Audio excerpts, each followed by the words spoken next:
Hello, hi everyone, જય શ્રી કૃષ્ણ. સ્વાગત છે ટેસ્ટી ફૂડ વિથ સિમીસ વ્લોગ. આજની રેસીપી છે ઓનિયન પરાઠા, ડુંગળીના પરાઠા. ખાવામાં એટલા સ્વાદિષ્ટ બને છે કે વાત જ પૂછોમાં, અને બનાવવામાં પણ કોઈ ઝંઝટ નથી, સહેલાઈથી બની જાય છે. તો ચાલો આપણે બનાવીએ. તો સૌ પ્રથમ આપણે એક વાટકો ઘઉંનો લોટ લેવાનો છે, અને એમાં 1 ચમચી અથવા 1.5 ચમચી જેટલું મીઠું લેવાનું, અને એક પાવરું તેલ. હું પાવરું યુઝ કરું છું, તમે ચમચીનો યુઝ કરી શકો છો. ચમચી લ્યો તો 2 ચમચી લેવાનું, કે સરસ મોણ આવી જાય લોટમાં એ રીતે. પછી થોડું થોડું પાણી એડ કરીને એકદમ સોફ્ટ લોટ બાંધવાનો છે.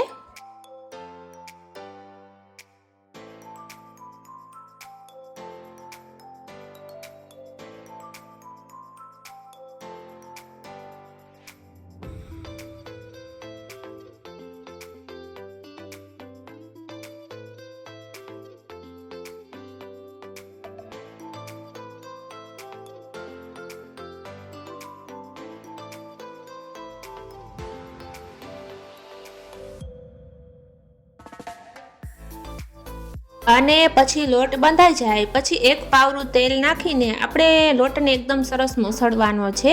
કારણ કે એકદમ સરસ મસળીશું, લોટ સરસ બનશે તો પરાઠા પણ એવા જ સરસ વણાશે અને ફાટશે પણ નહીં, અને મસ્ત સોફ્ટ પરાઠા બનશે, ઉપરથી ક્રિસ્પી અને અંદરથી સોફ્ટ.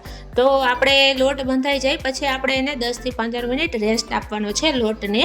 એટલે આપણે લોટને ઢાંકીને મૂકી દઈશું. ત્યાર પછી આપણે ડુંગળીના પરાઠા બનાવવાના છે. તો ડુંગળી લેવાની છે 5 થી 6 નંગ. એને એકદમ ઝીણું સરસ કટિંગ કરી લેવાનું છે. અને ત્યાર પછી આપણે એમાં લીલા ધાણા ભાજી એડ કરીશું, અને આપણે એમાં ચીલી ફ્લેક્સ અને પિઝા સિઝનિંગ 2 વસ્તુનો મેં ઉપયોગ કર્યો છે. તમે કોઈ પણ કંપનીનું લઈ શકો છો. મને તો કેયાનું સરસ લાગે છે, એનો ચીલી ફ્લેક્સ અને જે પિઝા સિઝનિંગ આવે છે કેયાનું, એ બહુ સરસ આવે છે. પછી આપણે લોટ જોઈ લઈશું કે સરસ મોણ આવી ગયું છે, તો આપણે પાછો થોડીક વાર મસળીને સરસ એકદમ સરસ સોફ્ટ સિલ્ક કરી લઈશું લોટને.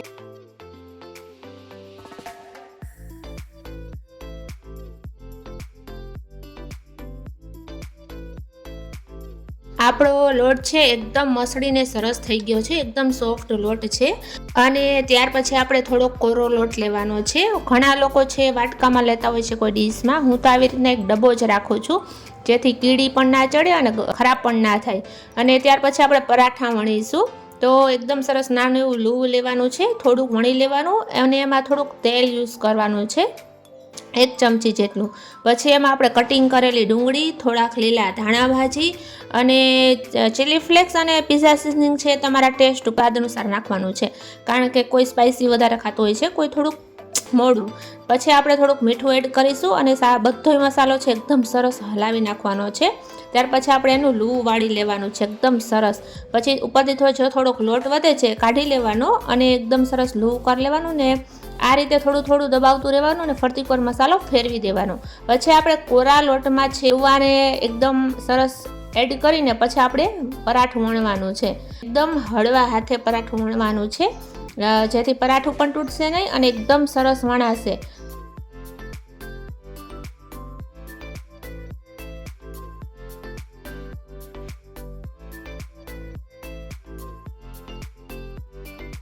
તો આપણું પરાઠું છે એકદમ સરસ વણાઈ ગયું છે. તો આવી જ રીતે આપણે બધા પરાઠા વણવાના છે. પછી આપણે તવી રાખવાની છે ગરમ કરવા માટે. તવી ગરમ થઈ જાય પછી આપણે પરોઠું શેકવાનું છે. ધીમા આંચ ઉપર શેકવાનું છે, જેથી પરાઠાની ડિઝાઇન છે એ પણ સરસ થાય અને પરોઠું પણ સરસ શેકાઈ જાય. પછી આપણે બંને બાજુ થોડું થોડું તેલ લગાવીને પરાઠું શેકવાનું છે. અને આવી જ રીતે આપણે બધા પરાઠા શેકી લેવાના છે, અને આપણા પરાઠા તૈયાર થઈ જશે. અને ખાવામાં એટલા સ્વાદિષ્ટ લાગે છે કે તમે ક્યારે પણ બનાવી શકો છો, બપોરે, સવારે, સાંજે. તમને જ્યારે પણ થોડી એવી હલકી પણ ભૂખ લાગે તો તમે 2 પરાઠા બનાવો, એક ડુંગળી કટ કરો અને 2 પરાઠા બનાવો. બહુ સરસ સહેલાઈથી બની જાય છે, કોઈ પણ ઝંઝટ વગર. તો બનાવવામાં પણ એટલા જ સરસ છે, અને ખાવામાં પણ એટલા જ ખૂબ જ ટેસ્ટી છે. જો તમે એકવાર બનાવશો આવી રીતે, તો તમે વારંવાર બનાવશો આવી જ રીતે પરાઠા.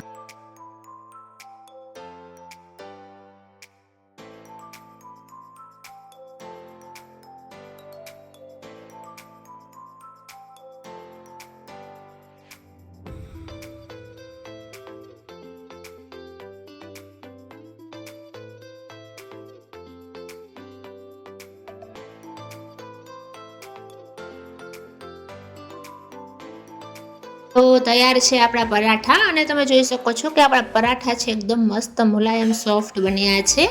અને હવે હું તમને બતાવું છું કે આપણા પરાઠાનું ફિલિંગ છે કેવી રીતે છે. જો આપણું ફિલિંગ છે બધામાં ફેલાયેલું છે, એકદમ મસ્ત આખા પરાઠામાં ફિલિંગ થયું છે. તો તમને જે અમારા પરાઠાની રેસીપી છે એ કેવી લાગી એ કમેન્ટ બોક્સમાં ચોક્કસ જણાવજો.